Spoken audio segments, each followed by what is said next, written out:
हम फीची लावा है ईमानदारी से बताइए तू हम कपड़ा ना नमस्कार दोस्तों, स्वागत है आप लोगों का हमारे YouTube चैनल में। दोस्तों आप देख सकते हैं इधर अमरनाथ की मम्मी ने प्रिया को खूब डांट रही है, खूब बोल रही है। कुछ गलती तो हुई होगी लेकिन ऐसा कुछ भी नहीं है, वो प्यार दुलार से उनको डांटती रहती है। आप वीडियो में देख सकते हैं किस तरह से प्रिया को वो डांट रही है।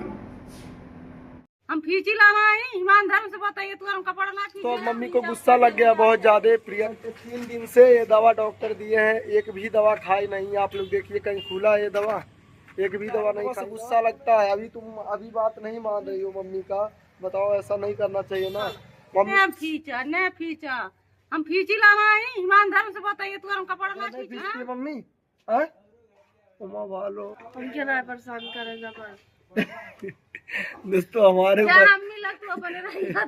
प्रिया के मम्मी के पास प्रिया को, अब प्रिया वहीं पर रहेगी अपने मम्मी के पास। तो दोस्तों अभी घर पर भी काम हो रहा है, आप लोगों को दिखाते हैं। और यहाँ पर बिट्टू का तबीयत भी खराब हो गया है। ये सब कपड़ा धूल के पसारी है, इसी की वजह से दिख रहा है। बंटी कहाँ गया? बंटी